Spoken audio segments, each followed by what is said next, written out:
तपाईले जागिर दिएछ अभियन्तालाई। यी गद्दारहरूले महाकाली सन्धि गरे, देश बेचे, लिम्पिया धुरा उता पार्थे। उसले त सकिन भने देशै भाडामा दिन्छन्। ऊ माथि माथि महलमै रमाइरहेको छ, माथि भ्रष्टाचार गरेको छ। एकछिन मलाई सक्नु यो सक्नुहोस् तपाईँ। त्यसको गला समाउने, त्यसको घाँटी चिथोर्न जाने खालका अभियन्ताहरू त्यहाँ हुनुपर्छ। सिक्किम खाए जसरी अहिले भुटान खाए त्यसरी नेपाल खाने पुरा दुष्चक्र यिनीहरूले बनाइरहेका छन्। यो देश कहिल्यै पनि अमेरिका हुँदैन। इन्डियाबाट यहाँ जो आउँछ त्यसलाई क्वारेन्टाइनमा यहाँ 35 दिन थुनेर मात्रै पठाउनु पर्छ।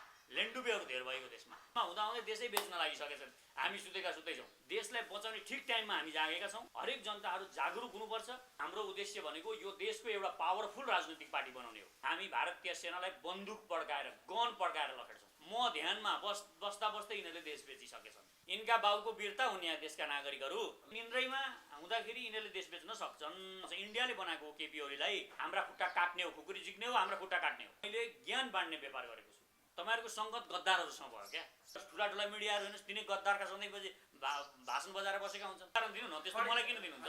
रामबहादुर, श्यामबहादुर, कालबहादुर कोही भन्नुस् न। बोलेनौ भन्दैमा मेरो जग्गा उसको हुन्छ।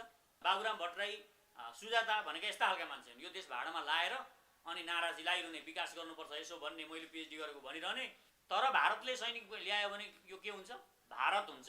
यो एमसीसी ल्याउने चक्कर अहिले खड्ग ओलीले नगरौँ। अर्को 55 अरब सरकारले थपौँ र अमेरिकासँग रिक्वेस्ट गरेर मिसाइल ल्याउँ। यस्ता भ्रष्ट भयो नि त, यी भ्रष्टलाई त विस्थापित गर्नु पर्यो नि।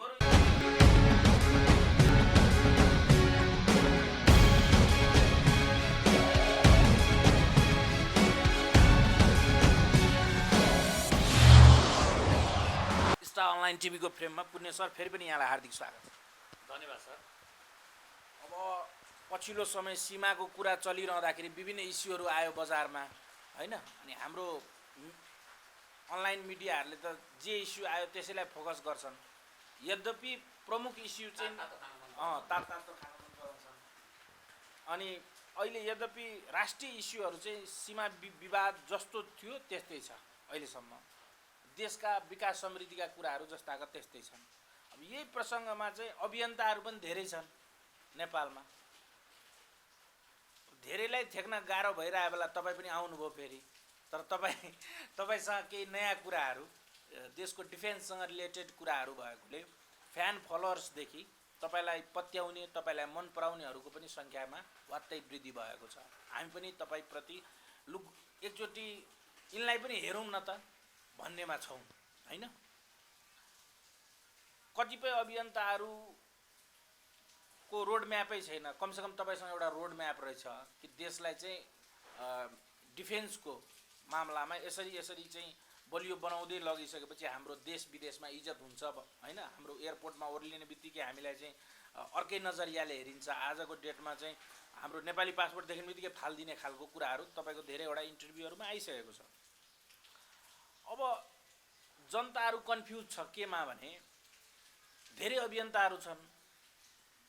ती सबै अभियन्तालाई छोडेर तपाईँलाई नै चाहिँ किन चुज गर्नु पर्यो त मान्छेले? म सचेत नेपाली महाअभियानलाई नै चाहिँ किन पत्याउनु पर्यो त?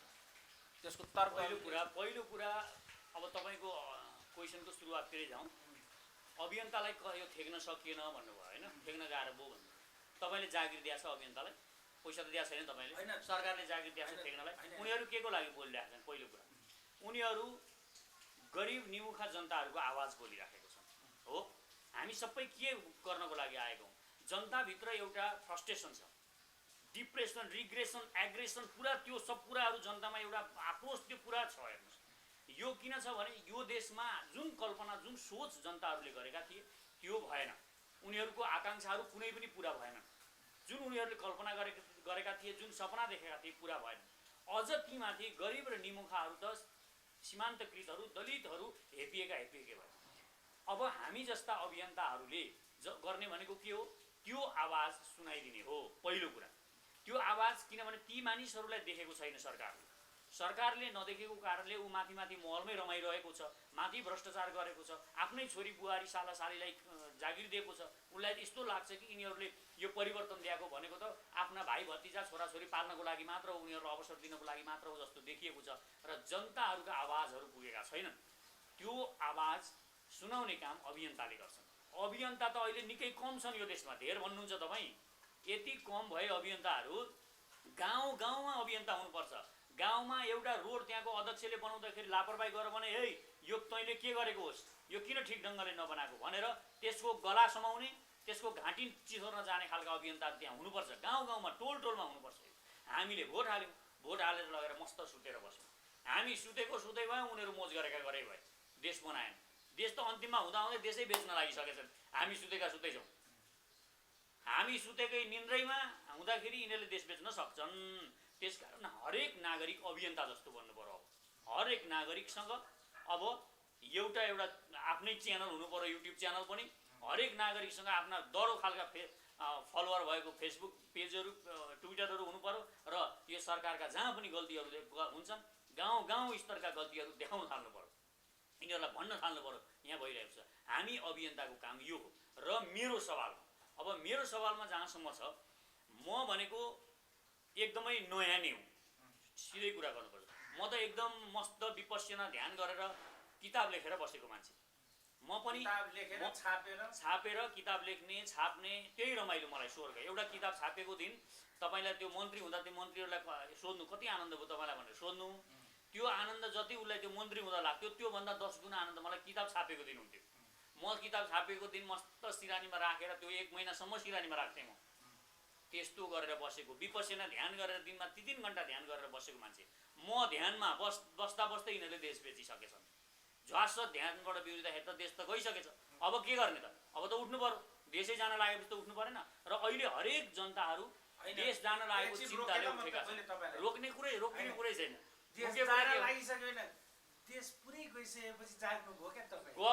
गएको छैन देश। देशलाई बचाउने ठिक टाइममा हामी जागेका छौँ। अब हरेक जनताहरूले अब जाग्नुपर्छ। हरेक जनताहरू जागरुक हुनुपर्छ र यिनीहरूले के एक्टिभिटीहरू गर्छन्, यो देशका नेताहरूले को गद्दार छन्, को लेन्डुपे छन्, को देश बेच्नमा सक्रिय छन्, को कस्ता भाषा बोलिरहेका छन्, एकका हामीले तिनीहरूको एकदम वाच गर्नुपर्छ। हामी नै जासुस बन्ने हो। अब गुप्तचर एजेन्सी गतिलो छैन हाम्रो देशमा। अब हामी हरेक मान्छे एउटा जासुस, यो वडाध्यक्षको एउटा जासुस घटाइदिनुपर्छ, अर्को जासुस यिनीहरूका पछि लागेको गर्नुपर्छ। यिनीहरू जस्तालाई देश जिम्मा दिएर हामी सुत्नु हुँदैन। यसो गऱ्यौँ भने देश बर्बाद हुन्छ। त्यसकारण म सारा देशका नागरिकहरूलाई अनुरोध गर्छु, आउनुहोस् अब हामी जागरुक हुनलाई, सचेत हुनलाई हामीसँग जोडिनुहोस्। हामी केवल अभियान भनेर यिनीहरूका कमी कमजोरीहरू मात्र देखाउँदैनौँ। हामी अब चाँडै नै यो अभियानलाई एउटा सशक्त पार्टीको रूपमा परिणत गर्छौँ र हामी आफै परिवर्तनकारी भूमिका खेल्छौँ। यो हाम्रो सोच छ। पार्टी बनाउने अभियान यो अहिले त अभियान छ। अहिले हाम्रो राजनीतिक पार्टी भइसकेका छैन। तर हाम्रो उद्देश्य भनेको यो देशको एउटा पावरफुल राजनीतिक पार्टी बनाउने हो। हामी सशक्त रूपमा आउँछौँ र अर्को चुनावमा यदि यी सरकारहरूले ठिक ढङ्गले काम गरेनन्, यो सरकारले गरेन, हाम्रो लिम्पियाधुरा लिबुले कालापानी फिर्ता ल्याउन सकेन, त्यहाँ हाम्रो सार्वभौम सत्ता कायम गरेन, हाम्रो झन्डा त्यहाँ गाडेन भने हामी आफै पार्टी बनाउँछौँ। अनि त्यस पछाडि हामी यो देशको सेनालाई सर्वशक्तिमान बनाउँछौँ। यो देशको सेनालाई हामी संसारभरिका गतिला वेपन्सहरू दिन्छौँ र हामी त्यहाँबाट हामी भारतीय सेनालाई बन्दुक पड्काएर गन पड्काएर लखेड्छौँ त्यो लिम्पियाधुराबाट। यदि यो सरकारले गरेन भने हामी त्यहाँबाट गन हानेर मिसाइल हानेर त्यहाँबाट खेद्छौँ इन्डियन सेनालाई र त्यो बेला उनीहरू दुम लुकाएर भन्छ नि, पुच्छर लुकाएर भाग्छन्। यो ग्यारेन्टी यो सरकारले गर्न सक्दैन। यो सरकारले आफ्नो तरिकाले गर्छ। तपाईले भन्नु होला त्यसो भए म बहुमतमा आउँछु, म पार्टी बनाउँछु हैन, अर्को चुनावमा म जित्छु। त्यसो भए त्यत्रो ठुलो भारतीय दूतावास, त्यति ठुलो अमेरिकी दूतावास चाहिँ तपाईलाई ठुलो पार्टी बन्न दिन्छ मिसाइल किन्नलाई? इनका बाउको वीरता हुन् यहाँ देशका नागरिकहरू। इनका बाउका वीरता हुन्। यो देशका नागरिकहरू आफू सार्वभौम छन्। उनीहरूले हामीलाई ल्याउन चाहे भने किन ल्याउन सक्नुहुन्न? हामीलाई जसले भोट हालेर हामीलाई शक्तिमा पुर्याउन सक्नुहुन्छ? भारतले बनाउँछ, इन्डियाले बनाएको हो। केपी ओलीलाई इन्डियाले शक्ति दिया हो। कसले दिएको शक्ति? शक्ति दिएको त हामी जनताले हो नि। हामी जनताले शक्ति दिएपछि उसले पनि हिम्मत गर्नु पर्यो, साहस गर्नु पर्यो नि। तिनले साहस गरेर त्यहाँबाट भारतीय संसदीय व्यवस्थाको स्ट्रक्चरै त्यही हो कि जनताले दिएको भन्ने देखिन्छ बाहिरबाट, तर भित्रबाट कसरी देखिन्छ? भोटिङ सिस्टम हुन्छ, बहुमतको कदर हुन्छ। अब त्यो बहुमतको हिसाबले भन्नुहुन्छ भने केपी ओलीलाई हामीले दिएको भनेर भन्न सक्नुहुन्छ तपाईँ। तर के जनताले मात्रै दिएर भएको हो त? त्यो जनताले नि दिएर भएको कसरी होइन? त्यहाँ गइसक्यो यिनीहरूलाई हो भने जनताले नै गर्दा भएको हो भने त्यो सीमा फिर्ता गर्ने कुरा चाहिँ पहिलो कुरा बुझ्नुहोस्, जनताले नै उहाँलाई शक्ति प्रदान गरेको हो। हामी जनताले भोट हालेर, अरू पनि त उठेका थिए नि, काङ्ग्रेस पनि त उठेकै थियो नि। त्यहाँ हेर्नुहोस् त, यो साझा पार्टी पनि उठेकै थियो। जनताले उनीहरूलाई त भोट दिएनन्। अब काङ्ग्रेसलाई बनाउन चाहन्थ्यो होला इन्डियाले बनाउने हो भने त। यदि इन्डियाले यो देशमा सरकार चाहन्थ्यो भने त केपी ओलीलाई नबनाएर शेरबहादुर देउवालाई प्रधानमन्त्री बनाउँथ्यो नि, सजिलै थियो। ए बाबु यहाँ सही गर्दा भन्दा गरिहाल्थे तिनले। फेरि प्रधानमन्त्री 5 वर्ष बनाइदिन्छु, लु यो पास गर न, अर्को पनि यो महाकाली जस्तै अर्को सन्धि गरौँ भन्दा गरिहाल्थे, तिनीहरूलाई बनाइदिन्थे। तर जनताले त मानेनन् नि। जनताले के गरे? जनताले आफ्नो शक्ति देखाए, जसलाई दिनुपर्ने हो त्यसलाई दिए। तर सत्तामा पुगिसकेपछि यिनीहरूले जनताको भावना बुझेनन्, गद्दारी गरे। अब अहिले यिनीहरू पनि बिउजेका छन्। गद्दारी नगर्ने कोही छ आजसम्म नेपालको व्यवस्था? त्यही भएर त हामी आउनु परेको। हामी जस्ता देशका इमानदार मान्छेहरूलाई जोडेर सत्ता पाउनुभयो भने गर्नुहुन्न भन्ने चाहिँ के ग्यारेन्टी छ? गर्नुहुन्न। हामीसँग पछि लाग्नु पर्यो जनताले। हामीलाई एक हेर्नु पर्यो। हामी अहिलेदेखि हामीलाई वाच गर्नु पर्यो। अब यसरी सुतेर बस्ने होइन। जनतालाई हामी के भन्छौँ भने हाम्रा खुट्टा हामी अहिले यहाँ यसरी हामी बोलिरहेका छौँ। हामी यदि गलत तरिकाले पाइला चाल्यौँ भने हाम्रा खुट्टा काट्ने हो, खुकुरी जिक्ने हो, हाम्रा खुट्टा काट्ने हो, हामीलाई पनि हान्ने हो, कठालोमा समातेर निकालेर बाटोमा लिएर पछार्ने हो हामीलाई पनि। हामी चाहिँ को हौँ? राजा महाराजा हौँ? हामीलाई चाहिँ किन नगर्ने? जनताले हामीसँग रहनु। हामी जनता हौँ र जनताको भावना बोल्छौँ, र जनताको भावना बोल्नुभन्दा बाहिरका कुरा हामीले गऱ्यौँ भने हामीलाई त्यसरी ल्याएर पछार्नु पर्यो जनताले। यो हिम्मत जनताले पनि राख्नु पर्यो। अलिकता निर्णायक हुनु पर्यो जनता आफैले स्वयं, र जतिखेर पनि जागरुक हुन जरुरी छ जनताले। यो गरेको खण्डमा यदि हामी सचेत भइरह्यौँ भने हरेक नेपालीले सचेतना राख्नुभयो र म सचेत छु, म हरेक कुरा मैले हेर्नुपर्छ, मैले लोकतन्त्र ल्याएँ, प्रजातन्त्र ल्याएँ, मैले यिनीहरूलाई जिम्मा छोड्नु हुँदैन। लोकतन्त्र भनेको त्यो पनि होइन, फेरि भोट हाल्ने र सुत्ने होइन क्या प्रजातन्त्र भनेको। लोकतन्त्र भनेको भोट हाल्ने सुत्नेलाई लोकतन्त्र भनिँदैन। जतिखेर पनि इन्भल्भ हुने, जतिखेर पनि त्यहाँ संलग्न भएर सँगसँगै अगाडि बढ्ने, यो हो लोकतन्त्र क्या। यहाँ लोकतन्त्रको हाम्रो पालना भएको छैन। जस्तो कसरी पालना हुँदैन भने तपाईँको फेसबुकमा मानिलिउँ फेसबुक छ, तपाईँको युट्युब छ च्यानल होइन, त्यसमा तपाईँलाई नराम्रोसँगले कसैले कमेन्ट गर्यो भने त्यसलाई ब्लक हान्नुहुन्छ कि हान्नुहुन्छ नि? किन हान्नुहुन्छ तपाईँ? हो, त्यहाँ तपाईँ के भएको हो? त्यहाँ तपाईँ सर्वशक्तिमान आफ्नो शक्ति देखाएको हो क्या तपाईँले। त्यो पनि तपाईँ त्यहाँ अधिकार छ नि त, मेरो अधिकार छ भनेर तपाईँले देखाएको, यसलाई हानिदिन्छु ब्लक भनेर होइन। अलिकति तपाईँ त यस्तो यस्तो के नाक चुचोरो छ भन्दै भने ठोकिहाल्नुहुन्छ ब्लक। हो, यिनीहरूलाई पनि बन्दुक पाएपछि, शक्ति पाएपछि यिनीहरूले जनतालाई निषेध गरेको। हामीमा पनि छ यो। जस्तो तपाईँले ब्लक गर्नुहुन्छ तपाईँमा पनि छ यो तानाशाही प्रवृत्ति, र यिनीहरूमा शक्ति पाएपछि यिनीहरू तानाशाही भए। यिनीहरूले जनतालाई ध्यान दिएनन् र आफ्नो सिमाना मिचिसक्यो, त्यसमा पनि पहल गरेन। अब गर्न खोजिरहेका छन्। यो गरिनुपर्छ। र हाम्रो चाहना के छ भने यदि यो देशको खड्ग ओलीको सरकारले यो देशलाई सर्वशक्तिमान बनाउनको लागि यो देशको सेनालाई एकदम उच्च स्तरका वेपन्सहरू र एकदम सशक्त बनाउँछन् भने, र उनले साँच्ची नै खड्ग ओलीले लिम्पियाधुराबाट जुन सेना बसेको छ भारतको त्यो हटाउँछन् भने हामीलाई किन पार्टी बन्नु पर्यो? अनि गरिब जनताहरूले खान पाउँछन् भने हामी किन पार्टी बन्नु पर्यो? विकास हुन्छ भने हामीलाई किन पार्टी बनाउनु पर्यो? तपाईँ त व्यापार गरेको मान्छे, सबैभन्दा राम्रो व्यापार चाहिँ के हुन्छ? सपनाकै राम्रो व्यापार हुन्छ होइन? यो त अब क्वेसन कहाँबाट? व्यापार भनेको म पुस्तकको काम गर्ने मान्छे हो, त्यसलाई व्यापार पनि भन्नुभन्दा पनि एउटा ज्ञानको वितरण गर्ने मान्छे हुँ। ज्ञान जहाँसुकै ज्ञान पुर्याउनु पर्छ भन्ने म व्यापार गर्ने भए त अरू ढुङ्गा बुढाको पनि थियो नि त। यहाँ धेरै ढुङ्गा नै बेच्न पनि सक्थेँ नि त, गिटी बेच्ने पनि व्यापार हुन्छ नि त। म बालुवा बेच्ने व्यापार पनि गर्न सक्थेँ, मैले त्यो गरिनँ। किन गरिनँ? मैले ज्ञान बाँड्ने व्यापार गरेको छु। ज्ञान मैले इतिहासका किताब, हामीले दर्जनौँ इतिहासका किताब, यो देशका इतिहासका किताब यो देशलाई दिएछौँ। मोटिभेसनका किताबहरू दिएका छौँ। हामीले यो देशलाई जागरुक गराउनलाई हिजो हामी पुस्तक मार्फत जागरुक गराउन खोजिरहेको थियौँ। मैले झन्डै यो देशमा 12वटा भन्दा बढी एक्जिबिसनहरू गरेको छु। भनेपछि यो देशलाई ज्ञान बाँड्नलाई मैले आफ्नो तर्फबाट प्रयास गरेको छु। र ज्ञान नै सबैभन्दा महत्त्वपूर्ण कुरा हो परिवर्तनको लागि। हामीले सचेतना हामीसँग हुनुपर्छ, हामी ज्ञानी हुनुपर्छ र दिनमा 1 घण्टा किताब पढ्नुपर्छ। यो तपाईँलाई म एउटा भन्न पनि चाहन्छु। दिनमा तपाईँले 1 घण्टा किताब पढ्नुभयो भने के हुन्छ? तपाईँले 1 हप्तामा एउटा किताब पढ्नुहुन्छ। 1 हप्तामा एउटा किताब पढ्नु भनेको के हो? तपाईँ 1 वर्षमा ग्रेजुएसन गरेको बराबर जति हो। तपाईँले डिग्री चाहिँदैन। र 2 वर्ष त्यसलाई लगातार तपाईँले दिनमा एउटा किताब, हप्तामा एउटा किताब पढ्नुभयो भने 2 वर्षमा तपाईँ मास्टर डिग्री बराबर हुन्छ।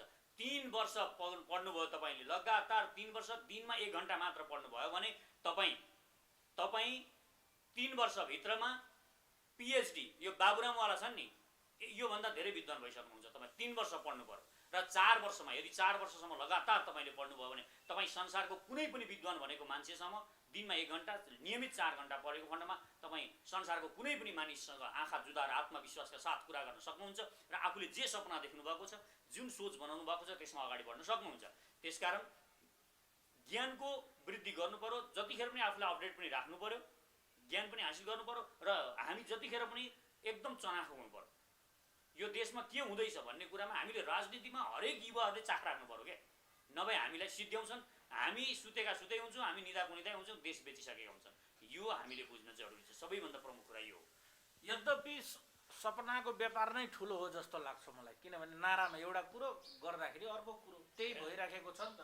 यो अब यस्तो हो, यो निराशा किन छ भने देशभरि सधैँ तपाईँहरूले यस्तै मान्छे मात्रै देख्नुभयो क्या, भन्ने नगर्ने, धोका दिने गद्दारहरू मात्र भेट्नु। तपाईँहरूको सङ्गत गद्दारहरूसँग भयो क्या, अनि गद्दारसँग सङ्गत भएपछि के हुन्छ? राम्रो मान्छे चाहिँ कसरी चिन्ने? सुन्नुहोस् न, गद्दारसँग सङ्गत भएपछि के हुन्छ? 10 जना गद्दारहरूसँग हिँड्यो भने तपाईँ एकजना भला कति दिन बढ्ने? तपाईँ 11औँ गद्दार बनिहाल्नुहुन्छ। गद्दारै गद्दार भएपछि गद्दार हुन पर्छ। त्यस कारण तपाईँहरूले गद्दारहरू देख्नुभयो, गद्दारहरूकै इन्टरभ्यू लिनुभयो, गद्दारहरूकै भाषणहरू उनीहरूकै कुरा भन्नुभयो, ती गद्दारहरूलाई प्रमोट गर्नुभयो सधैँ। गतिलो मान्छे त तपाईँहरूले ल्याएकै छैन अहिलेसम्म। गतिलो मान्छे ल्याउनु पऱ्यो नि त देश बनाउनलाई त। गतिलो मान्छेलाई ठुला ठुला मिडियाहरू हेर्नुहोस्, तिनै गद्दारका सधैँ भाषण बजाएर बसेका हुन्छन्। एउटा गद्दार एउटा टिभीमा निस्किन्छ, अरू त्यही गद्दार फेरि अर्को टिभीमा पुगिसकेका हुन्छ। गद्दारलाई हामीले प्रमोसन गऱ्यौँ, गद्दारलाई उजी ल्यायौँ यो देशमा, जसले पनि हामीले त्यो गऱ्यौँ। र जनताहरूले पनि के गर्यौँ भने तिनै गद्दारका भक्त बन्यौँ। गद्दारहरू पनि एउटा गद्दारले महाकाली सन्धि हो मानिलियौँ, माधव नेपाल यिनै होइनन्, माधव नेपाल यिनै शेरबहादुर देउवा यिनै मान्छेहरू त हुन् नि। यी गद्दारहरूले महाकाली सन्धि गरे, देश बेचे, लिम्पिया धुरा उता पार्थे जम्मै काला पनि देश बेचे। हामीले फेरि यिनीहरूलाई नै भोट हाल्यौँ, हाम्रो होसै छैन, जनताले पनि गद्दारलाई नै भोट हाल्यो। यो स्थिति हामी सबैले गद्दारलाई प्रमोसन गरिरहेका छौँ क्या, देशका लेन्डुपे फटा दलालहरूलाई हामी प्रमोसन गरिरहेका छौँ। तिनीहरूकै भक्त, तिनीहरूले जे गरे पनि अब बाबुराम भट्टराई सिधै अब यो कहाँ यो नक्सा ल्याउनु हुँदैन भनिरहेका छन्। यस्ता गद्दारलाई हामी अब त्यहाँ समर्थनमा लेखिरहेका छन् मान्छेहरू। त्यहाँ हामी सामाजिक सञ्जालमा हेरौँ, तिनको समर्थनमासम्म लेख्न, त्यतिसम्म उनीहरू दास भइसक्यो।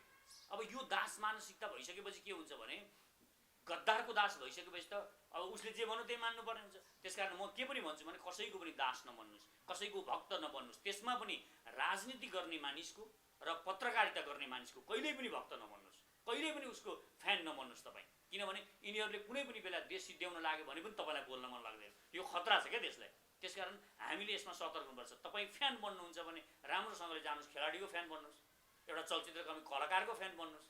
उनीहरूले देश बर्बाद पार्न सक्दैनन्, गर्दैनन् पनि। उनीहरूलाई भन्नुहोस् हो मेरो राजेश हमाल ठिक भन्नुहोस्, कति राम्रो, कति मजा आउँछ।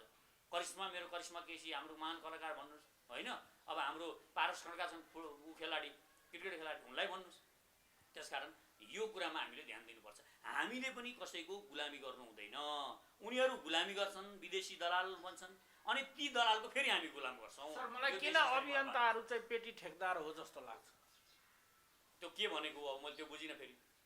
पेटी ठेकदार कसरी हुन्छ नि, जुन थिम हुन्छ नि त्यसलाई डाइभर्ट गर्ने काम अभियन्ताहरूले गर्छ, र फेरि जो पोलिटिकल पार्टिजमा चलिरहेको पर्सनालिटी हुन्छ नि त्योसँग डिल गरिरहेको प्रायः जसो देख्छु, चाहे भारतमा चाहे बङ्गलादेशमा। पहिलो कुरा के हुन्छ भने हरेक मान्छेहरू एउटा एउटा उद्देश्यले आएको हुन्छ। हरेक ठाउँमा हरेक मान्छेको जुनै पनि काम गर्दाखेरि उद्देश्य हुन्छ।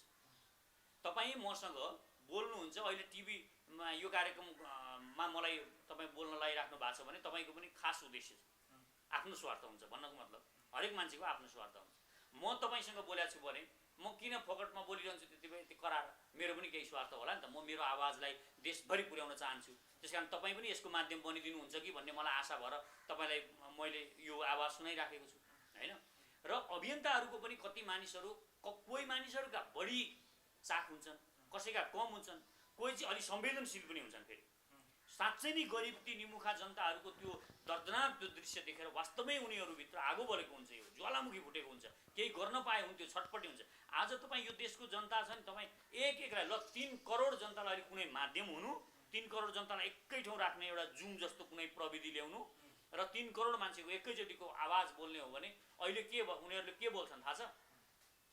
यो सरकारलाई अहिले फाल्ने, अहिले गएर अहिले यो देशको सेनालाई हतियार, बरु भोकै बस्ने यो देशको सेनालाई सर्वशक्तिमान हतियार दिने, र त्यो जुन हामीलाई हेपिरहेको छ भारत इन्डियाले, हामीलाई हेपेको छ, हामीलाई सताएको छ, हाम्रो समृद्धिमा सधैँ रुकावट गरेको छ, उसलाई ठोक्ने। 3 करोडमा 2,49,90,000 लियो भन्छन्। 10,000 चाहिँ दलाल छन्, तिनीहरूले चाहिँ भन्दैनन् फेरि होइन। ती 10,000 भनेका चाहिँ ती दलालहरू चाहिँ अब तिनीहरूले त इन्डियाकै नुन पानी खाएका छन्, उनीहरूले चाहिँ भन्दैनन्। तर अरू जनताहरूको यो आवाज छ, यो आक्रोश छ क्या। जनताको त सपना हुन्छ नि त एउटा, कमसेकम मैले फाटेको चप्पल लाए पनि मेरो देशमा केही राम्रा कुराहरू भएका हुन्। मेरो देशमा म यसो घुम्न जाँदाखेरि कोही आयो भने नेपाली भनेर मलाई गौरव लाग्ने कुराहरू केही बनाइदिउँ यिनीहरूले, राम्रा बाटा बनाइदिउँ, एउटा मन्दिर भए पनि राम्रो बनाऊँ, एउटा केही चिज, एउटा एयरपोर्ट गतिलो एयरपोर्ट बनाएर देखाइदिउँ, केही न केही गरौँ भन्ने त जनताको त यो भावना छ नि। जनताले त मलाई यहाँ चप्पल जुत्ता किन्दैछ भनेको छैन नि त हौ, उसले त कर तिरेको छ नि त जनताले। जनताले त जति सक्दो यो सरकारलाई कर तिरेको छैन, आफ्नो हरेक जनताले कर तिरेको छ। 3 करोड हामी जम्मैले कर तिरेको छ। बिहान उठ्दाखेरि तपाईँले ब्रस गर्नुहुन्छ त्यसमा कर तिर्नु भएको छ, तपाईँलाई पो थाहा छैन तिरेको छु छैन भने। तर हरेक जनताले कर तिरेका छन्। बिहान छोराछोरीलाई दुध खुवाउनुहुन्छ त्यसमा कर तिरेको छ, हस्पिटलमा बुवालाई, आफ्नो बुवा आमालाई सुगरको औषधि खुवाउनुहुन्छ त्यसमा कर तिर्नु भएको छ। सब जनताले कर तिर्नु भएको छ। जनताको सपना छ, त्यति गरेर पनि जनताहरूले चाहिँ आफ्नो लागि माग्नु भएको छैन, कसैले पनि मागेको छैन। नागरिकले कसैले पनि मेरो लागि मलाई जुत्ता किन्दै, मलाई चप्पल किन्दै, मलाई टोपी किन्दै, मेरो ब्याङ्क खातामा पैसा हाल्दै भनेको छैन। मैले अघि सोधेको प्रश्नको आशय के हो भने पेटी ठेकदारलाई शब्दको आशय भनिदिन्छु न म तपाईँलाई। भन्नुहोस्। जस्तै कुनै अभियन्ता अहिले सडक तताइरहेको छ, त्यो सडक तताइले चाहिँ गभर्मेन्टलाई प्रेसर परिरहेको छ। निश्चय पनि त्यो अभियन्ता अथवा त्यो लगायतका अन्य अभियन्ताहरू वर्तमान सरकारको पपेट त होइन, तिनका विरुद्धमा आवाज उठाइरहेको छ। जस्तै भ्रष्टाचार विरोधी आन्दोलन गर्यो कसैले, जुन कि जसको चाहिँ फाइनल समाधान त त्यो विरोध मात्रै होइन, त्यसले त गभर्मेन्टलाई डिस्टर्ब गरेर हुन्छ नि त। भनेपछि प्रतिपक्षसँग पैसा खाएर सरकारको विरुद्धमा तपाईँले बुझ्नु भयो। मैले तपाईँको आशय बुझिसकेँ। अब सुन्नुहोस्, तपाईँको क्वेसनको आशय बुझिसकेँ मैले। अब कुरा के बुझ्नुहोस् भने तपाईँले सरकार, यो सरकार के भन्छ, म भ्रष्टाचार पनि गर्दिनँ, भ्रष्टाचार गर्न दिन्न भन्छ होइन, हो कि होइन भन्छ नि त। अब मैले कुनै भ्रष्टाचारीलाई कारवाही गर, यो भ्रष्टाचार हो, भ्रष्टाचार भइरहेको छ, यसो गर भन्यो भने यो सरकारले सपोर्ट भयो कि विरोध भयो? त्यो त उसलाई राम्रो भयो नि त। उसलाई त झन् भ्रष्टाचारले कारवाही गर्न सजिलो भयो कि भएन? अब जनताको पनि यही मत छ। अब अहिले यो सरकारले के भनेको छ, लिम्पियाधुराबाट हामी एकछिन मलाई सक्नु यो सक्नुहोस्, तपाईँ राख्नुहोस् एकछिन, यो वेट गर्नु न। जस्तो लिपुलेक लिम्पियाधुराबाट यो सरकारले भारतीय सेना हटाउने, त्यहाँ हाम्रो सार्वभौम सत्ता स्थापित गर्ने भनेको छ। हामी सबै एक सुरले कराइरहेका छौँ, यहाँ बोलिरहेको छु म। जनताहरू सडकमा, नागरिकहरू कराइराख्नु भएको छ, हो हाम्रो सिमाना फिर्ता गर, यो गर्नुपर्छ, नक्सा पारित गर, अब यसो गर, अब संविधानमा लेख, संविधानलाई चिना, त्यहाँबाट भारतीय सेना फिर्ता गर्नुपर्छ भनेर यो त सरकारलाई बल पो भइरहेको छ त। किनभने भारतसँग ट्याकल गर्नलाई सजिलो भयो भनेपछि यो कसरी विरोध भयो? यो नबुझेको सरकारमा बस्नेहरूले, सत्ताधारीहरूले यो कुरा नबुझेको, यो त उनीहरूलाई समर्थन हो। जब अभियन्ताहरूले जुन भ्रष्टाचारको नारा लगाइराख्नु भएको छ, त्यो भनेको सरकारलाई सजिलो बनाएको। किनभने भोलि भ्रष्टाचारीलाई कारवाही गर भने कुनै माइकालालले उसलाई छुट दिन सक्दैन, हो, सरकारलाई सजिलो भयो कि भएन? अब अहिले हामीलाई यसरी कराइरहेको छौँ, अहिले हामी चुपचापै हात बाँधेर घरमा सुतेर बस्ने हो भने त, हामी सबै सुतेर बसिदिउँ भने त यो सरकारलाई त भारतसँग एकदम अडानका साथ वार्ता गर्न सजिलो हुँदैन, अप्ठ्यारो हुन्छ। किनभने अहिले त सरकारले के भन्न सक्छ, जनताहरूको यो आवाज छ, त्यसकारण अब वार्तामा बस्नु पर्यो भन्ने दबाब हुन्छ। त्यसकारण यो उल्टो भयो, तपाईँले अहिलेको भनेको भन्दा उल्टो भयो। यो अभियानहरूले जुन कामहरू गर्छन् त्योबाट सरकारलाई फाइदा भयो। अब म तपाईँलाई एउटा उदाहरण दिन्छु, भन्नुहोस्। तपाईँले कुनै व्यक्तिको हत्या गर्नुभयो, गरेको छैन मैले। सुन्नुहोस् न, अर्को उदाहरण दिनु न, त्यस्तो मलाई किन दिनुहुन्छ? रामबहादुर, श्यामबहादुर, कालबहादुर कोही भन्नुहोस् न। म एज ए इन्सपेक्टर मैले त्यो सबुत फेला पारेँ, पुलिस अफिसर, मैले त्यो लासलाई चाहिँ कहीँ सुरक्षित राखेँ। तपाईँलाई म महिनै ब्ल्याकमेल गर्छु नि, यो गर नत्र यो हुन्छ, त्यो गर नत्र त्यो हुन्छ, होइन? लिम्पियाधुरा, लिपुलेख र कालापानी पनि त्यस्तै हो जस्तो लाग्यो क्या अब मलाई। मेरो कसरी कसरी तपाईँको यो उदाहरणै मिलेन? होइन, सुन्नुहोस् न, मेरो कुरा सुन्नुहोस् न। यो चाहिँ जब पोलिटिकली काहीँ इफेक्ट पार्नुपर्ने हुन्छ अथवा माहौल तताउनु पर्ने हुन्छ, 100 वर्षदेखि त्यही भइरहेको छ। पहिलो कुरा अब आउनुहोस् तपाईँ, अब त्यो हत्या सत्याको कुरा छोडिदिउँ। तपाईँको उदाहरणलाई मैले रिजेक्ट गरेँ, खारेज गरेँ। तपाईँ के बुझ्नुहोस् भने कुनै मान्छेले गल्ती बस अथवा कुनै स्वार्थवश तपाईँले कुनै लोभले कसैलाई तपाईँको जग्गामा राख्नुभयो क्या, लोभले क्या, केही लोभले तपाईँलाई के भन्यो उसले भने, तपाईँको यो खाँबोलाई चाहिँ म राम्रो बनाउँछु, तपाईँको घर पनि अडिलो बनाउन सहयोग गर्छु, होइन, मलाई यो जग्गामा के बस्न दिनुहोस् भनौँ, मानिलिउँ। राजा महेन्द्रको केसमा जाउँ न अब हामी एकैचोटि। हैन उसले त्यसरी भन्यो अब उसलाई पनि लाग्यो आफ्नो पनि स्वार्थ थियो यत्रो पञ्चायत टिकाउनु थियो के गर्नु थियो बस्दै गरोस् न त के फरक पर्छ बस्दै गर्न दिए बस्दै गर्न दिनेको के दोष शरण दिनेको छ अब त्यो बीचमा ऊ बसिरहेको छ बसिरहेपछि बिचका सरकारहरूले जतिखेर पनि उठ भन्न पनि मिलेन किनभने उसलाई गाह्रो छ उसले चिठी नि लेखेर उहाँबाट नेहरूले चिठी नि लेखेर म बस्न पाऊँ है भनेर यहाँ बिन्ती पत्र हालेर बस्या हो त्यो बिन्ती पत्र हालेर बस्ने अनि बस्दै गएपछि अन्तिममा यो मेरो जग्गा हो भनेर म यहाँनिर लगाइदिन खोजे जस्तो यो त मेरो पो जग्गा हो भन्छ जोतपोत मैले गरेको भने जोतपोत मैले गरेँ यहाँको अहिले तोरी फापर मैले रोपिरहेको छु मेरै केटाहरू बुट बजारिरहेका छन् यो त मेरो हो नि एउटा कुरो भनेर उसले भन्यो उसले यो उत्तरै सकेको छैन भनिसकेपछि त्यो बिचमा ककलले बोलेनन् होइन गल्ती पनि गरे होलान् होइन किनभने आफ्ना लोभ हुन्छन् मान्छेका लोभी पापी सबै हुन्छन् लोभ पापको कारणले बोलेनन् होला त्यहाँको सरकारले हामी बोलेनौँ भन्दैमा मेरो जग्गा उसको हुन्छ तपाईँ बोल्नु भएन भन्दै हुन्छ हुँदैन त्यसकारण भारतले हामी बोलेनौँ भन्दैमा त्यो भारतको हुँदैन इन्डियाको हुँदैन उसले जबरजस्ती जब नक्सा राख्यो हामी त्यो बेलासम्म बोलेका थिएनौँ है त्यो बेलासम्म छिटपुट आवाजहरू त थियो तर त्यो बेलासम्म बोलेका थिएनौँ नेपाली जनताहरूले कराएका थिएनन् जुन बेलासम्म उसले नक्सामा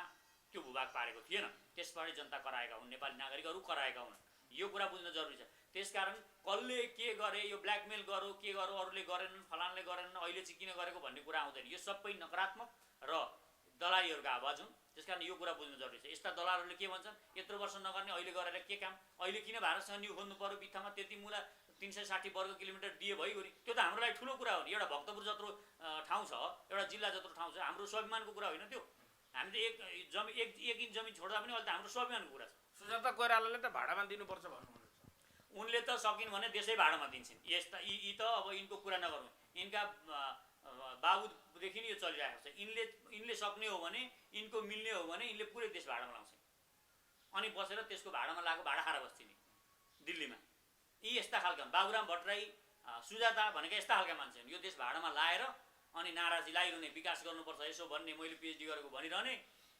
यो खालका यो स्तरका मान्छे हुन् त्यस्ता यो स्तरका मान्छे यो देशमा धेरै छन् यदि कुनै पनि शासकले अब तपाईँलाई यो कुरा पनि म बताइदिन्छु यदि कुनै शासकले हिजो दिएको थियो भने पनि यो भूमि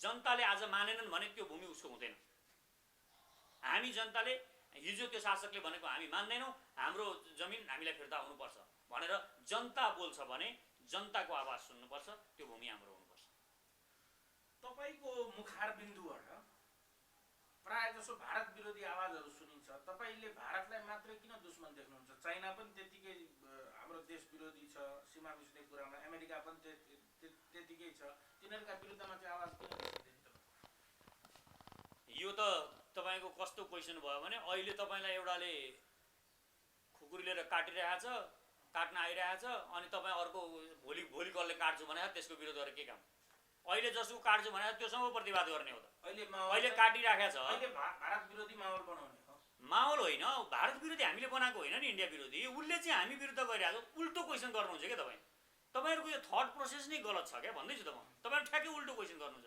तपाईँहरू के भन्छ उसले आएर यहाँ देश मिच्या छ उसले आएर देश खाइसक्यो अब तपाईँ भन्छ भारत विरोधी माहौल अरे उसले चाहिँ नेपाल विरोधी माहौल बनाएको हो यो नेपाल विरोधी काम गरे हो त्यो यो क्वेसन तपाईँहरू नेपाल विरोधी किन काम गरेको भनेर उनीहरूलाई सोध्ने हो हामीले यहाँ हामी ठ्याक्कै थट प्रोसेस उल्टो भइरहेछ हामीले माहौल बनाएको होइन नेपालले कुनै पनि नेपाली जनता भारतीय जनताको विरुद्धमा छैनन् त्यहाँका जुन शासकहरू छन् यो शासकको मिचा प्रवृत्ति छ नेपालप्रति नकारात्मक दृष्टिकोण छ नेपालको सार्वभौम सत्ता उनीहरूलाई स्वीकार छैन उनीहरू यो देशको सार्वभौम सत्ता निर्मूल पार्न चाहन्छन् उनीहरूको कुनियत छ र यही गद्दारी यिनीहरूको गद्दार शासक भएको कारणले यिनीहरू हामीमाथि थिचोमिचो गरिरहेका छन् र अब हामीले एउटा टक्कर एउटा जवाब दिनुपर्छ यो अहिले जनताको आवाज हो अब हामी यसरी रोएर बस्नु हुँदैन भन्ने आवाज हो जनताको त्यसकारण यो जनता भारत विरोधी इन्डिया विरोधी होइन यो सर्वसत्तावादको विरोध हो र यो साम्राज्यवादको विरोध हो यिनीहरूले यसै गरी केही मानिसहरूलाई केही अरब खर्च गरेको भरमा यहाँका दलालहरूलाई प्रयोग गरेर जसरी यिनीहरूले सिक्किम खाए जसरी अहिले भुटान खाए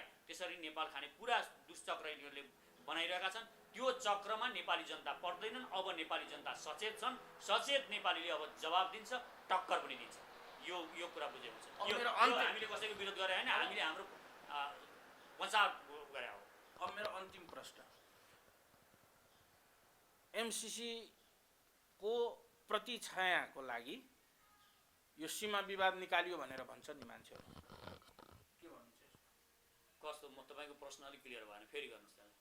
एमसिसी पास गर्ने लड्को चलिरहेको थियो, त्यसको व्यापक विरोध भइसकेपछि तत्कालीन अवस्थामा सीमा विवाद झिकेर जनतालाई अन्त्यतिर मोडिदिनको लागि होइन, सुन्नुहोस् मेरो कुरा, अब सुन्नुहोस्, अब यहाँ सुन्नुहोस्, त्यसको निम्ति यो सीमा विवाद ल्याइएको छ जुन कि समाधान नभएको 1 वर्ष भइसक्यो। सुन्नुहोस् मेरो कुरा, त्यस कारणले यो कुरा ल्याइसकेपछि सबैको दिमाग यता भारत विरोधीतिर सेन्टिमेन्टमा जान्छ, सीमातिर जान्छ, हामी हाम्रो भूमि किन नलिने, त्यो माहौल बढ्दै गएपछि यताको साइलेन्ट हुन्छ। त्यही बिचमा एमसिसी पास गर्ने र अघि मैले भने अभियन्ताहरू पेटी ठेकदार हो भन्ने कुरा नि, अनि त्यो माहौल बनाउनको निम्ति तपाईँ र तपाईँ जस्ता अन्य अभियन्ताहरू प्रयोग भइदिन्छन् भन्ने मेरो मान्यता। पहिलो कुरा एमसिसी खतरा हो कि भारतले नेपाल खाने खतरा हो? कुन छ खतरा सबभन्दा पहिला यो हामीले छुट्याउनु पर्छ। एमसिसी आउँदा देश जान्छ कि जाँदैन? एक, यदि ल मानिलिउँ है, उदाहरण दिउँ, उदाहरणमा हामीले अमेरिकन सेना यहाँ आयो भने यो देश अमेरिका हुन्छ? अमेरिका होइन, अमेरिकाले यो अमेरिकाको एउटा प्रान्त भनेर घोषणा गर्छ, उसको त्यो 51वटा कतिवटा स्टार छन्, त्यसमा अर्को एउटा स्टार थप्छ? त्यो होइन, थप्दैन। एक, सुन्नुहोस्, अब कुरा लम्बेतान नगर्नुहोस्, थप्दैन। यो देश कहिल्यै पनि अमेरिका हुँदैन। एक, तर भारतले सैनिक ल्यायो भने यो के हुन्छ? भारत हुन्छ। सार्वभौम सत्ता कहाँबाट खतरा छ यो बुझ्नु पर्यो पहिला, यो थर्ड प्रोसेस बुझ्नु पर्यो। पहिला भारतले यहाँ सेना ल्यायो भने यो भारत हुन्छ, इन्डिया बनाउँछ उसले, जसरी सिक्किम खायो त्यसरी खान खोज्ने हो उसले, तर अमेरिका आयो भने पनि खाँदैन। पहिला कुरा यो। अब एमसिसी कुरा छ, यो एमसिसी चाहिँ अहिले घुसाइएको छ। यो थर्ड जुन भारत इन्डिया विरोधी माहौल छ, जहाँ सेना हटाउनको लागि र यहाँ संविधानमा अहिले अब के पनि गर्न खोजिँदैछ भने यो नक्सा राख्न खोजिँदैछ, त्यो संविधान परिवर्तन गर्न नदिनको लागि अब भारतीयहरूले ठुलो पैसा खर्च गर्नेवाला छन्। यहाँ इन्डियनहरूले, यी दलालहरू अर्को आउँछन्, यो एक्सर्साइज गर्न थालेका छन्, यिनीहरू यहाँ एकदमै घुमिरहेका छन् र जो आउँछन् यिनीहरूलाई क्वारेन्टाइनमा राख्नुपर्छ। अब इन्डियाबाट यहाँ जो आउँछ त्यसलाई क्वारेन्टाइनमा यहाँ 35 दिन थुनेर मात्रै पठाउनुपर्छ। पोलिटिकल कि मेडिकल? अब यिनीहरूलाई अब त्यो तपाईँ आफै अर्थ लाउनुहोस्, भरे बोल्नु होला। यिनीहरूलाई थुनेर राख्नुपर्छ यहाँ। अब यिनीहरूलाई चलखेल गर्न दिनु हुँदैन र यिनीहरूको चलखेलमा जो संलग्न हुन्छ गद्दारहरू, यी गद्दारहरूलाई कोर्रा हान्नु पर्यो। अब यसरी भएन, यिनीहरूलाई कोर्रा हान्ने व्यवस्था गर्नु पर्यो, किनभने दलाल धेर भयो, लेन्डुबेहरू धेर भएको देशमा। त्यही थर्ड प्रोसेसबाट खालि उल्टो प्रश्न गर्छन्, उल्टो सोध्छन्, खालि उल्टो गर्छन्। हेर्नुहोस् है, जहाँ पनि अब यो इन्डियाले ल्याएको हो यो सबै, यो हामीले सिमाना मिचेको पनि होइन उसको, हामीले उसको पहिला नक्सामा राखेको पनि होइन, उसैले पहिला नक्सामा राख्यो। हामीले त त्यसपछि हाम्रो जमिन हामीले नक्सामा राख्यौँ, कौसा पाप गऱ्यौँ हामीले? गरे त होइन, हामीले त जे छ त्यही गरे हो। त्यसकारण यो इन्डियन थट प्रोसेस जुन छ, जुन सोचाइ उनीहरूको हामीले भाषा बोलिरहेका छौँ र यो यहाँका विद्वानहरू त्यही अनुसारले यहाँ गुमराह पाइरहेका छन् जनतालाई, यो होइन। र अमेरिकाको एमसिसी अहिले म फेरि भनिदिन्छु, यो एमसिसी ल्याउने चक्कर अहिले खड्ग ओलीले नगरौँ। किन नगरौँ? त्यो एमसिसीमा कति पैसा आउँछ अरे? 55 अरब। त्यो 55 अरबमा अर्को 55 अरब सरकारले थपौँ र अमेरिकासँग रिक्वेस्ट गरेर मिसाइल ल्याउँ। अहिले हामीलाई यो आवश्यकता छ, जुन आवश्यकता छ त्यो बेला त्यही गर्नुपर्छ। हेर्नु होइन, भोग लागेको बेला खुट्टामा एमसिसीको पैसा आइरहेको छ, नेपालमा रहेको विद्युतलाई अन्तर्राष्ट्रिय बजारमा पुर्याएर 2 पैसा कमाउनको लागि तपाईँ चाहिँ मिसाइल ल्याउने, बेकारको बखेडा खडा गर्ने तर्क राख्नुहुन्छ। तपाईँ अब हो यही हो र तपाईँको बच्चाना भन्दैछु। अब देशै उसले खाइदिन लागेपछि, देशै अर्काले खाइदिन लाग्यो, देशै खाएपछि त्यो एमसिसीले जे बनायो भने त खाने भयो नि? खाएन भनेपछि पहिला देश जोगाउनु पहिलो गर्दै हो। पेटमा भोक लागेको बेला जुत्ता किन्न हिँड्नु हुँदैन। पहिलो कुरा यो, भोक लागेको बेला भोक नै शान्त गर्नुपर्छ, बुझ्नु भएन? त्यसकारण अहिले हामीलाई भोक, राष्ट्रियताको हाम्रो सिमाना मिचिएको छ, हाम्रो यो अस्तित्वमाथि खतरा परेको छ। त्यसकारण अहिलेको हाम्रो आवश्यकता भनेको हतियार हो। हामी हतियार ल्याएर एकदम खड्ग ओली प्रधानमन्त्रीज्यूले चाहिँ हतियार, एकदम खतरनाक हतियारहरू ल्याएर एकदम स्ट्यान्ड बाई बस्ने स्थिति सिर्जना गर्ने हो भने भारत वार्ता गर्न आउँछ। त्यहाँबाट उसले टाइम पनि दिन्छ त्यस पछाडि नेपाललाई, ल अब यति समय पछाडि चाहिँ हामी वार्ता गरौँ, यति समय हामीलाई दिनुहोस्, सेना आजको आज हटा भनेको पनि होइन। फेरि उसले के गर्नु पर्यो? हाम्रो सार्वभौम सत्ता स्वीकार गर्नु पर्यो, त्यहाँ हाम्रो झन्डा गाड्नु पर्यो। त्यहाँ हाम्रो झन्डा गाडिसकेपछि उसले सेनालाई लानलाई टाइम लिन सक्छ है, हामी त्यो चाहिँ दिनुपर्छ। फेरि उसले ल ठिकै छ, म 1 वर्षभित्रमा यहाँबाट सेना लान्छु, ओके सेना लान्छ, ठिक छ। नभए हामी हतियार ल्याउने हो, लड्ने हो नि, किन डराउने हो? इन्डियासँग कति डराएर छुलछुली मुतेर बस्ने सँगै? सधैँ उनीहरूको दास जस्तो बनेर कति बस्ने? जहिले पनि ठाडो सिर गरेर एउटा प्रधानमन्त्रीसँग बोल्न नसक्ने यो पनि कहीँ हुन्छ? त्यसकारण यो प्रथा तोड्नु पर्यो। अब टक्कर बराबरीको टक्कर दिनु। तपाईँ प्रधानमन्त्री भएपछि तपाईँ ठाडो सिर गरेर बोल्नुहुन्छ भारतीय प्रधानमन्त्री। अब म प्रधानमन्त्री हुने नहुने कुरा नगरौँ होइन। मलाई प्रधानमन्त्री हुने त्यस्तो मन्त्री हुने त्यस्तो कुनै इच्छा पनि छैन। के चाहिँ हो भने हामीले पार्टी गऱ्यौँ भने हाम्रो पार्टीको प्रधानमन्त्री चाहिँ बनाउँछु। फेरि म भनेको कौटिल्य भन्ने गर्छु आफूलाई। म कौटिल्य हुँ। म नेता बनाउने मान्छे हुँ। म आफू नेता बन्ने मान्छे होइन। म अब हेर्नुहोस् तपाईँ धेरै नेताहरू जन्माउँछु यो देशमा। यो देशले अकल्पनीय तरिकाले म नेताहरू जन्माउनेवाला छु र होइन यस्ता भ्रष्ट भयो नि त। यी भ्रष्टलाई त विस्थापित गर्नु पर्यो नि। अब एउटा कुरा आवश्यक छ तपाईँको एउटा युट्युब च्यानल मात्रै भएर हुन्छ? तपाईँले युट्युब च्यानल मेरो छँदैछ अब अरू किन चाहियो भने जस्तो कुरा नगर्नुहोस्। तपाईँ अरूका पनि चाहियो नि, सबैका घरमा चाहियो। तपाईँको मात्रै भएर सबै आफू हेर्छन् नि। तपाईँको मैले हेर्छु, मैले तपाईँको हेर्छु, त्यही हुन्छ। त्यसकारण यो मोनोपोली आफू मात्रै गर्छु भन्ने नसोचौँ क्या। यी नेताहरू जब राम्रो नेता आउँछन् अनि मात्रै यी विस्थापित हुन्छन्। अहिले हामीले चाख राखेनौँ। हामी कोही पनि नेता बन्न अग्रसर हामी किताब लेखेर मस्त रमाएर बस्यौँ। प्रेमका कुराहरू लेख्यौँ, मोटिभेसनका कुराहरू लेख्यौँ, भावुक भयौँ, लेख्दा लेख्दै रोयौँ, अनेक थोक गऱ्यौँ अनि यिनीहरूले देश बेचिसक्यो। अब हामी यसरी रोएर बस्नु भएन। अब हामी अल्मलिएर बस्नु भएन। हामी जे काम गर्दैछौँ, व्यापार गर्दैछौँ, पढाउँदैछौँ, हामी टिचर छौँ, हामी राजनीति गर्दैछौँ, हामी खेलकुद गर्दैछौँ, जे गर्दैछौँ यो राजनीतिमा चनाखो भएर हेर्नु पर्यो। राजनीति पढ्नु पर्यो, राजनीति बुझ्नु पर्यो। हरेक जनताले बुझ्नु पर्यो। यो चेतना हामीले ल्यायौँ भने देशको जनताहरूमा, हरेक नागरिकमा यो चेतनाको सञ्चार गऱ्यौँ भने कुनै माइकालाल यस्ता दलालहरूले हामीले सच्याउन सक्दैन। यो स्थितिमा हामी जनताहरू चाहिँ पुग्नु पर्यो कि आजको डेटमा छ नि सर, सिक्किमका जनता बढी सुखी छन् कि नेपालका? छोडिदिनुहोस् दास बनाएर। तपाईँलाई म यो घर कोठामा थुनेर राख्छु। अहिले यो कोठामा थुनेर राख्छु। तपाईँले के खानुहुन्छ अहिले घरमा? त्योभन्दा धेरै दिन्छु। बस्नुहुन्छ तपाईँ? थुन्छु। यही फ्ल्याट दिन्छु तपाईँलाई, सिङ्गै थुनिदिन्छु। तपाईँ बाहिर हिँड्न पाउनुहुन्न। तपाईँलाई म जे खान माग्नुहुन्छ त्यही दिन्छु। तपाईँ कति किलो दिनमा कुखुरो खान चाहनुहुन्छ, कति किलो खसी खान चाहनुहुन्छ त्यो पनि ल्याइदिन्छु। तपाईँ भित्र के जुत्ता लाउन चाहनुहुन्छ? त्यसकारण सुखी हुने भनेको जब स्वतन्त्रता मिल्दैन सुखी हुँदैन। यो कुरा बुझ्नुहोस् तपाईँ। सुख भनेको यहाँ सुन्नुहोस्। त्यसरी हिँडेर हुन्छ? त्यस्तो हिँडेर कुरा गर्नुहुन्छ? स्वतन्त्रता तपाईँले त्यसो भए बुझ्नु भएको छैन। स्वतन्त्रताको परिभाषा तपाईँलाई थाहा छैन। स्वतन्त्रता भनेको कुद्नु मात्र होइन, स्वतन्त्रताको फिल पनि हुनुपर्छ तपाईँमा। यो चेतना के म स्वतन्त्र छु भन्ने। अहिले तपाईँलाई कहीँ हिँड्दाखेरि तपाईँलाई पछाडि निगरानीमा हुनुहुन्छ तपाईँ भन्ने बित्तिकै तपाईँको स्वतन्त्रता हुँदैन। बुझ्नुभयो? तपाईँलाई एउटा जासुस लगाइदिने निगरानीमा तपाईँको पछि अर्को मोटरसाइकल लिएर कुदो भने तपाईँलाई स्वतन्त्रताको फिल हुँदैन। त्योभन्दा स्वतन्त्रता अहिले सिक्किमका जनताहरूले जतिसुकै खाउन्, कश्मीरका जनताहरूले जतिसुकै मिठो खाउन्, तर तिनीहरू खुसी हुँदैनन्। ल कश्मीरका जनताको गएर तपाईँ सर्वेक्षण गर्नुहोस्, जनमत सङ्ग्रह गर्नुहोस्। कश्मीरको जनता खुसी छ? हुँदैन। त्यसकारण बिना स्वतन्त्रता खुसी मिल्दैन। जब उन्मुक्त भइन्छ स्वतन्त्रता तब नखाए पनि, सानो थोरै खाए पनि खुसी मिल्छ। यो कुरा थोरै नलाए पनि खुसी मिल्छ। अलिकति पुरानै लुगा लाए पनि खुसी मिल्छ। म पनि त नागरिकका आवाज दिनमा त 2000 मान्छेको मेसेज पढ्छु नि। म पनि अहिले 2000 मान्छेका मेसेज, 2000 मान्छेका कमेन्ट हेरिरहेको छु। मलाई प्रतिक्रिया त दिइराख्नु भएको छ नि। मलाई त्यहाँ गद्दार त भन्नु भएको छैन त। तपाईँ बोल्नुहोस्, अगाडि बढ्नुपर्छ। तपाईँले हाम्रो आवाज बोलिराख्नु भएको छ भन्नुभएको छ। र म हिजो व्यापारमा मात्र अल्मलिएँ भन्दैछु त। म सबै जनतालाई यो भयो क्या। म हिजो पुस्तक छाप्नमा मात्र अल्मलिएँ, पुस्तक लेख्नमा मात्र अल्मलिएँ। हामी सबै यसरी नै अल्मलियौँ। किसान गर्ने किसानै मस्त घर किसानी गर्नुभयो। भोको पेट बस्नु पऱ्यो पनि बस्नुभयो। उहाँ पढाउने टिचर यही गरेर बसिरहनु भयो। आफ्नो काम गरेर बस्यौँ। हामीले राजनीतिमा चाख राखेनौँ। त्यो भएर यिनीहरूले देश लुटे, धेरै बर्बाद पारे, नङ्ग्याइसके आमालाई।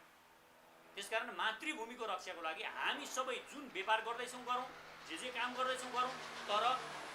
तर अब राजनीतिमा पनि उत्तिकै सक्रिय भएर हामी आउँ।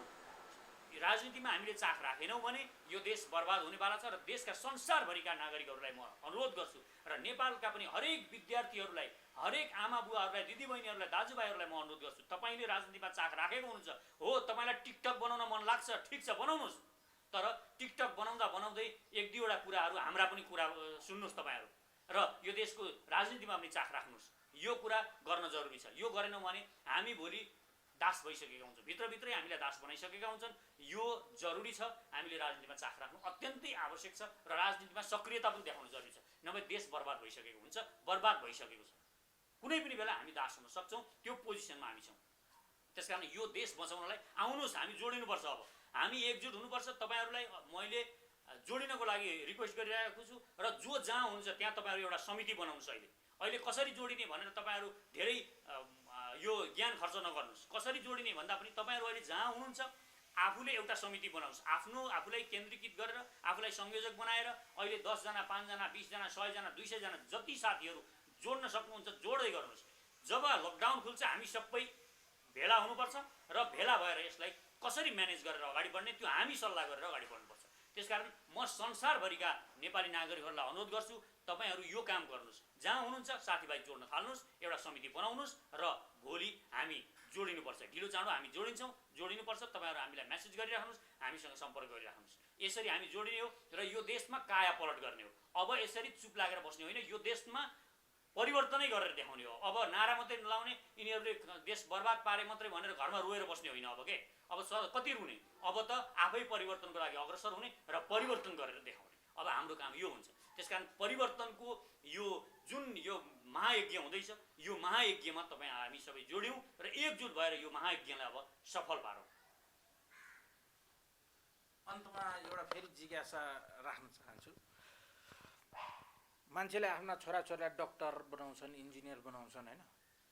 अब चाहिँ म्यानिपुलेटर पनि बनाउनु पर्छ जस्तो प्रचारको आवश्यक छ जस्तो लाग्छ। एउटा कुरा के हुन्छ भने जे बनाए पनि हुन्छ क्या, बन्नलाई जे बने पनि हुन्छ, तर त्यहाँ इमान्दार भएर काम गर्नु पर्यो क्या। तपाईँ जे बन्नुहोस्, तपाईँ पत्रकार हुन्छ के यो नराम्रो काम हो त? कति राम्रो काम छ नि, त्यत्रो हाम्रो आवाजहरू तपाईँले पुर्याइदिनु भयो, संसारले थाहा पायो। यो त राम्रो कुरा हो नि त। चाहे किसान हुनुहोस् तर इमान्दार किसान हुनुहोस्, चाहे तपाईँ सानो काम गर्नुहोस् तर इमान्दार भएर गर्नुहोस्। शिक्षक हुनुहोस्, त्यहाँ ठग्न नथाल्नुहोस्। पढ्न 1 घन्टी भए पनि छोडेर बच्चालाई नपढाएर नहिँड्नुहोस्, त्यहाँ पढाउनुहोस्। त्यो पनि भ्रष्टाचार हो। हामी भ्रष्टाचारको विरोध गरिरहँदा त्यो पनि हामीले ख्याल गर्नुपर्छ। त्यसकारण विद्यार्थी तपाईँ हुनुहुन्छ भने विद्यार्थीले तपाईँको ड्युटी के हो? पढ्ने हो। हरेकले आफ्नो ड्युटी ठिक ढङ्गले पुरा गर्न जरुरी छ। यो हुनुपर्छ ऊ हुनुपर्छ भन्ने छैन। जे भए पनि हुन्छ।